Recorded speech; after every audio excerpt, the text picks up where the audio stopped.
Alive. Hi. Hello. Can I ask you one second? Have you got a new camera? No way.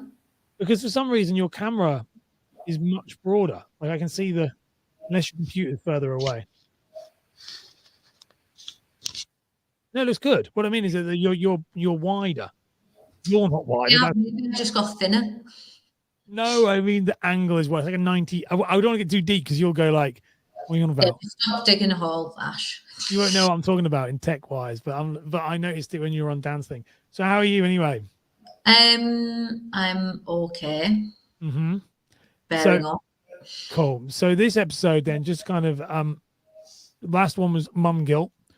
This one we're just going to do a bit of an update. Is what we were just chatting about before then. So I've just got the word up to bring it up, but like just kind of an update on what's been going on with you. You know, you've been off social media a little bit. Yeah. So I did obviously for anyone who's seen it, people might not have seen it, but I put an update out, a post out last week that my grandma passed away on the 9th of September. So 10 days ago, 12 days ago, 2 weeks, whatever it might be. I don't know. But yeah, which was very, very difficult, very heartbreaking, upsetting, everything that people would imagine. Well, no, not everything that people would imagine, because I'm being completely honest. And all of my friends and all my family get this. When you say your grandma, people just think, oh, your grandma, she must have been old.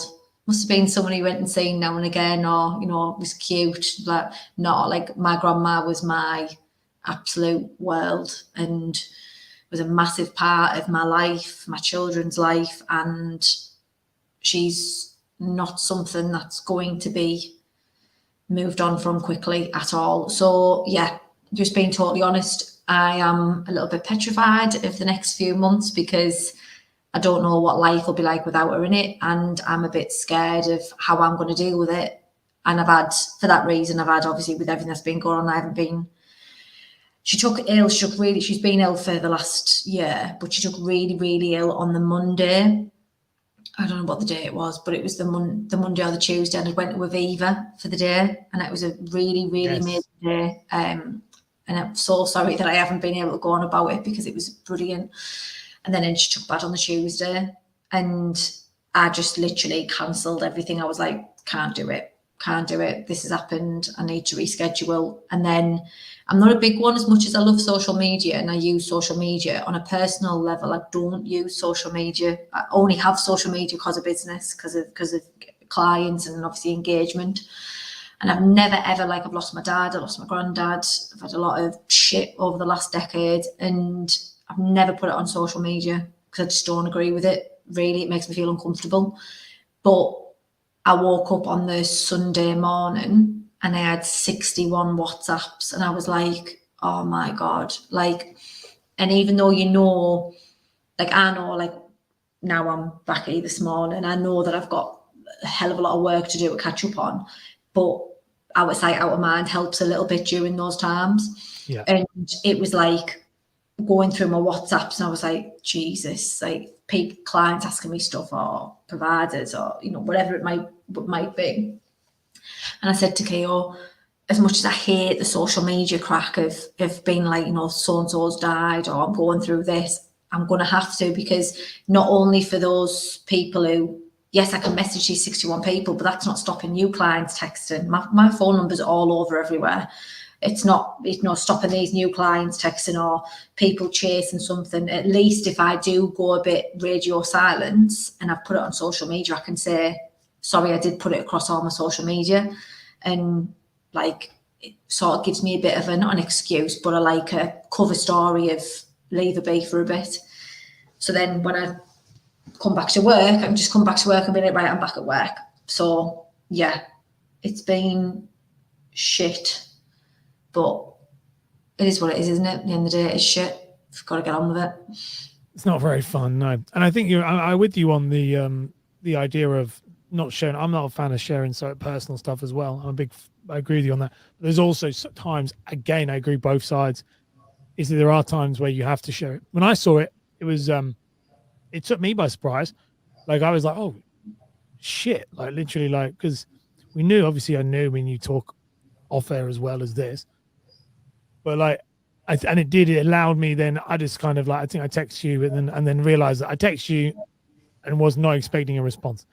I just didn't hear anything. I thought I've got to let you know, but it was one of those like, cared more about that than the Queen Mother. I'm going to be very honest with you. That was one of those scenarios where I was like, I really don't give a shit about this thing in comparison to yours. And it really shook me. After the Queen, she did day after the Queen. Day after, was it? Yeah. Yes, because I was trying to think it was the same day. I saw it on the sheet. It's fine. It's strange, and I'm sure, knowing you very well, and lots of people. You're so close with so many people. I can imagine. I can't imagine. Oh, I can imagine the outpour once people knew as well, because you're such a, like, I was like chatting to my wife as soon as it happened. We were like going out on Sunday. We go food shopping, and I was like, when you put the post out, I was like, and it's like, you know what it's like with a toddler. So it's like, everybody in, and it was like a chaotic house. And then my wife was like, "What are you doing?" You know, because I was like sat, because I saw it, and I was like, it kind of stopped me.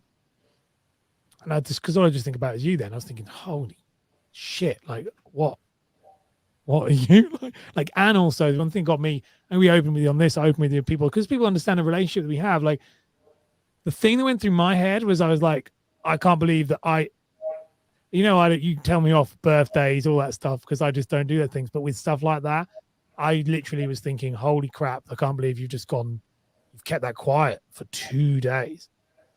Like, what the hell are you going through your head? If that's the case, it's just hard. But I agree with you though, with telling the world, because sometimes you just need space. To be honest with you, I just didn't want, like, it was so strange. Obviously, when I've lost my dad and my granddad, my friends have always been a huge support for me. Like, I've got like 10 really, really good friends, different groups, not the same group, like, but I'm so lucky in terms of like my support and the way people have been. I cannot believe, like, obviously we're getting work done in the house, so I wasn't in the house a lot of the time. I was at my grandma's, and I'd come in and the builders would go, "Are you taking the piss?" I'm like, "No." Like, "You've had 4 more bouquets delivered in there, or you've had 3 more parcels, or you've had 7 cards." And I'm like, oh bless. And I'd sit there and I'd read them, and I'd like, obviously I'd get upset, and they were going, "Didn't even know you you were that popular." And I was like, "It's not that you're popular." I said, "People are just really nice." And they were like, "No, you've got a lot of people there who care." You do. And honestly, even from like text, like, it sounds so daft, but clients, like clients who I've only spoke to, like, "Hi, you are right?" Like, I had an appointment booked in, and then I'd literally, some of them had just gone completely radio silence? Yeah, radio silence. Yes. Like, and I just messaged him, "I'm so sorry. It's completely out of who I am normally, but you know, my grandma's just passed away. Please, can I just get back in touch with you?" And how nice people are, like, it's just so, obviously right at that moment, nothing really else matters. But then when you sit back and you reflect about it, and it sounds silly, but it all sort of mounts up in your head, and you think, actually, there's a lot of people here who are nice, and there's a lot of good in the world. As shit as this is right now, so much niceness is actually around us that we take for granted.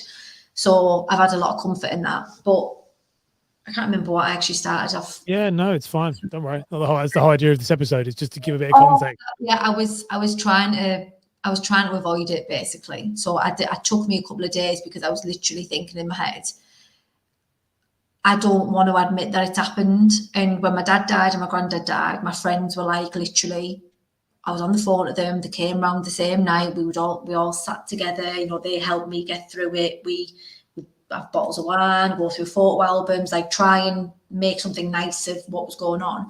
And this time, I didn't see the majority of them until the funeral. Yeah. So I was like, I can't. It's just different. Like, I can't. I don't even want to admit that it's happened. And it took me to the Sunday, and that was only because I was having a build-up of anxiety of, like, every time I looked at my phone, it was another 10 messages, another 20 messages. And obviously, people aren't daft. Like, my friend said to me, she went, "I was shitting myself when you weren't answering me back on the Friday," because she was really bad, like the Wednesday, Thursday, Friday. She got just literally woke up on the Wednesday morning, couldn't speak, couldn't move.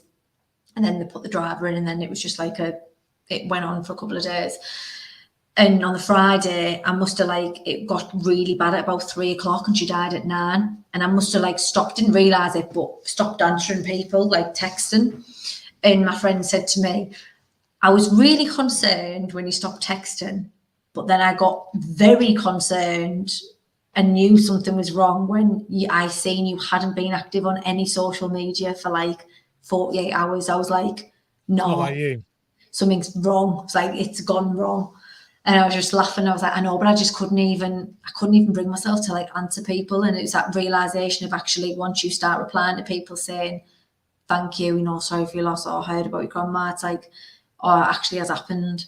So as much as it's made me go a bit absolutely stir crazy, I needed the time off work to just sort of not I couldn't deal with anything else, to be totally honest.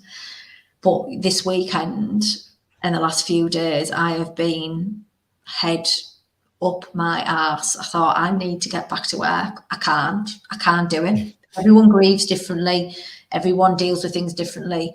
But I'm just sat there thinking, if I'm not having, like, work is such a big distraction. This year it has been, I've said it to you, like, off air, hundreds of times. Like, if I'm being totally honest, I've been grieving for my grandma since December. Like, I knew when you were told 6 to 9 months, I was grieving from that minute of, actually, I know she's going to die, but now I know she's going to die, and we've got a time limit on it. And all of the decisions as well, because the thing that's really hard with that from like knowing off air of that is that with that one is that your grandma was such a huge part of your life, and all these amazing things also were starting to happen, and she was a part of that. She'd see that, but like loads of crazy exciting things started happening at the exact same time that worst bit of information you could possibly that's when it really all went, like, your opportunities started opening up as for your business and income and everything like that. And yet this whole thing, that's been a tough year,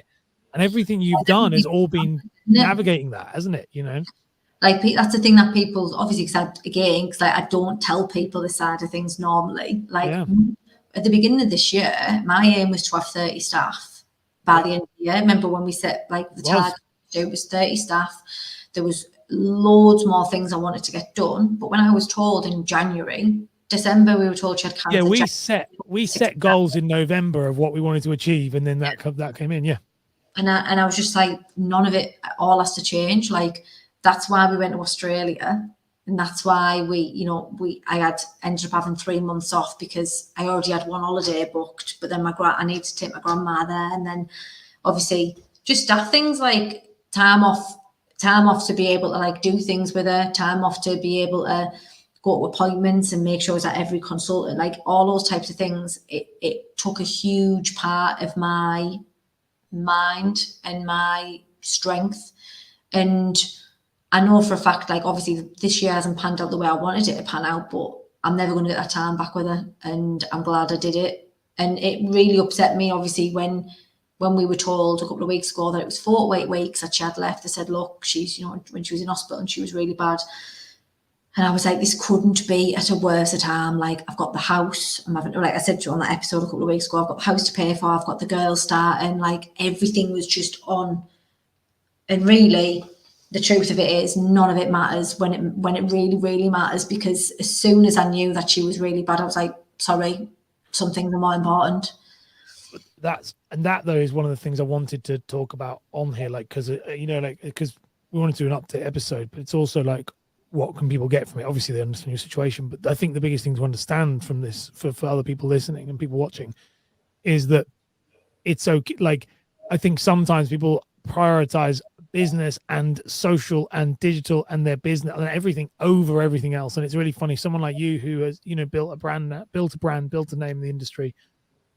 And when the chips are on the table, it doesn't matter more than anything else. And it pairs really lovely with the mum guilt thing, because I think sometimes it's that scenario, like it is, like, as you said, then you just shut it down.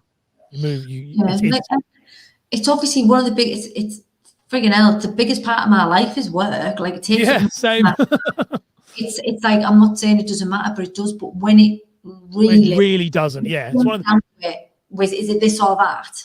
There isn't a choice. And I think that's the thing where I say about the mum guilt thing. I think it's that this idea of when something real happens, that's where, you know, you can like that when we talked about it last week about the mum guilt, the dad guilt, the family guilt.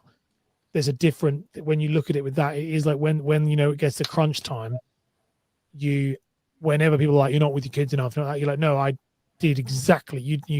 It's a really weird scenario. It's that thing of like, it's when you make that decision outside of it that you think, oh, okay, maybe you're in a bit of denial. But like with yours, it was, you know, you can see no one could ever, and anyone who ever would say on the last episode, you know, like, oh, you know, people who work too hard, not just you, anybody, it's chatting shit when you look at the scenario. You did exactly the right thing in exactly the right way. I think it was, because you're going to just be a bit like everyone. There's nothing worse. And also, like, I remember this when I used to be doing like acting training. They'd say like, what they say is don't deal with a wound that's open.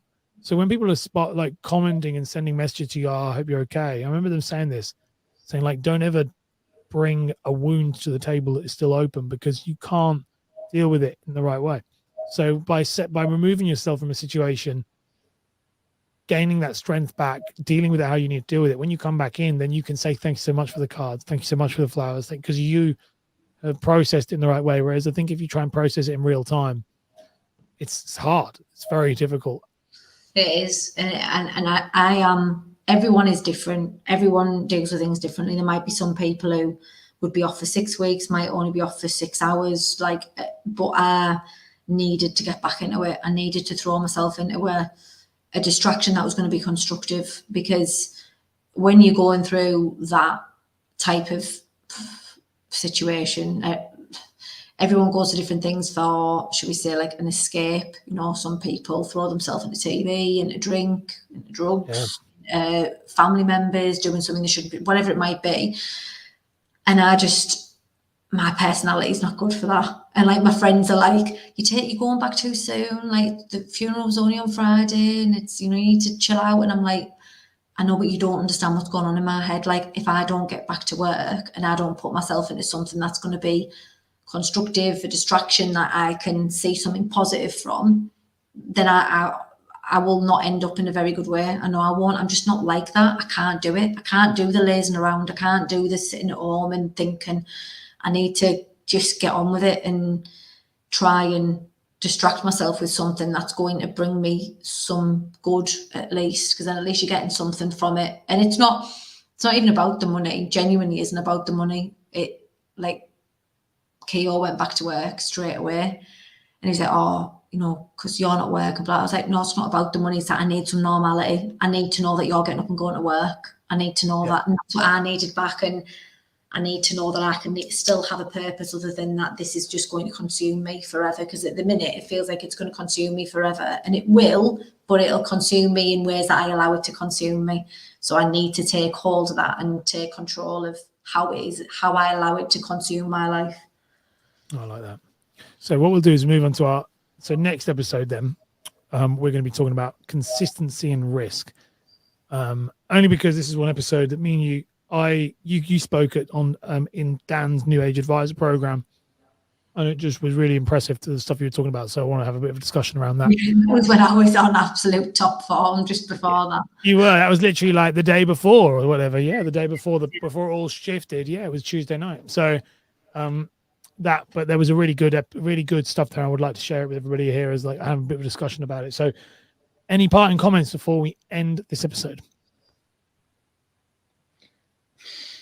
That's no.